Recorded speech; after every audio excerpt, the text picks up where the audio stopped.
Video شروع کرنے سے پہلے ہمارے channel Alhuda online Quran academy centre کو سبسکرائب اور ویڈیو کو لائک کریں۔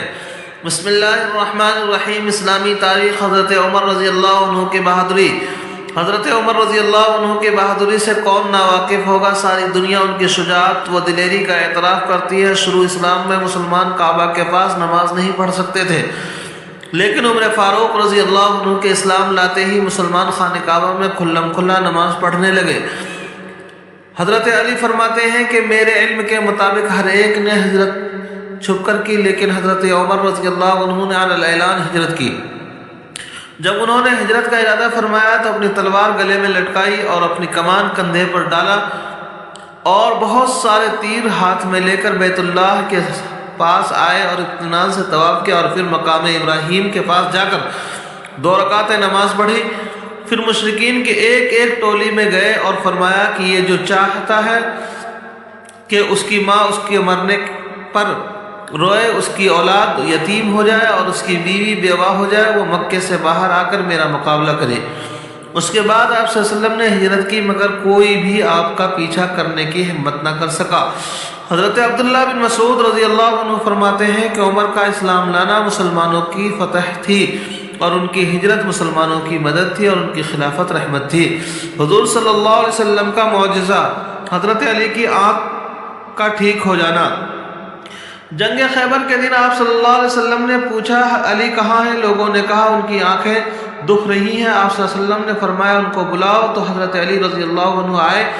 آپ صلی اللہ علیہ وسلم نے ان کی آنکھوں پر اپنا تھوک مبارک لگا دی، وہ اسی وقت اچھی ہو گئی، گویا کہ کچھ ہوا ہی نہیں۔ ایک فرض کے بارے میں، زکوٰۃ کی فرضیت۔ رسول اللہ صلی اللہ علیہ وسلم نے حضرت معاذ بن جبل رضی اللہ عنہ کو یمن بھیجتے وقت فرمایا ان یمن والوں کو بتا دینا کہ اللہ تعالیٰ نے ان پر ان کے مال میں زیادہ زکوٰۃ فرض کی ہے۔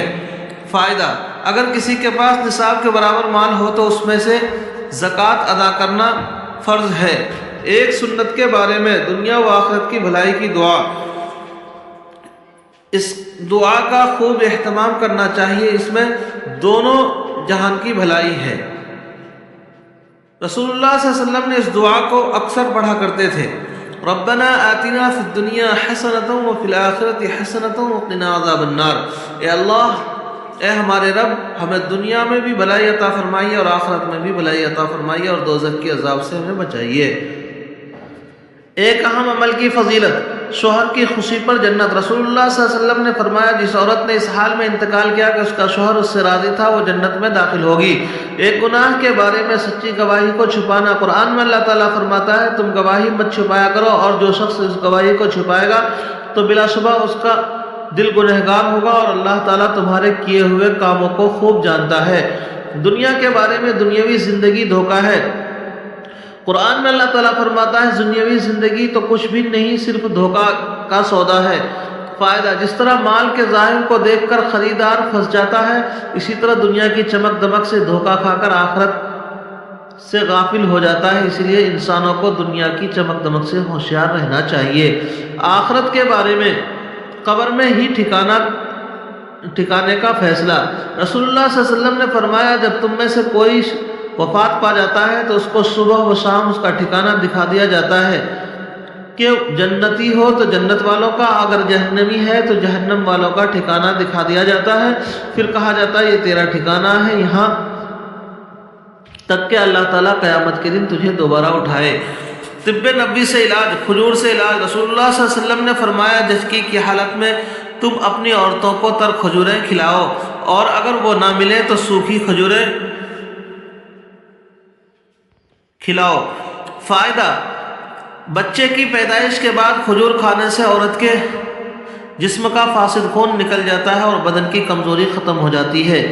نبی کریم صلی اللہ علیہ وسلم کی نصیحت۔ رسول اللہ صلی اللہ علیہ وسلم نے عورتوں کو مخاطب کر کے فرمایا تم اپنے اوپر اللہ کی تسبیح سبحان اللہ اور تحلیل لا الہ الا اللہ اور تقدیس سبحان الملک القدوس کو لازم کر لو، اور ان تسبیحات کو انگلیوں پر شمار کرو، اس لیے کہ کل قیامت کے دن ان انگلیوں سے سوال ہوگا اور وہ گواہی دیں گی۔ ہرگز اس میں کوتاہی اور غفلت مت کرنا، ایسا نہ ہو کہ غفلت کر کے اجر و ثواب سے محروم رہ جائے۔ اللہ تعالیٰ عمل کرنے کی توفیق نصیب فرمائے. چینل کو سبسکرائب اور ویڈیو کو لائک کریں.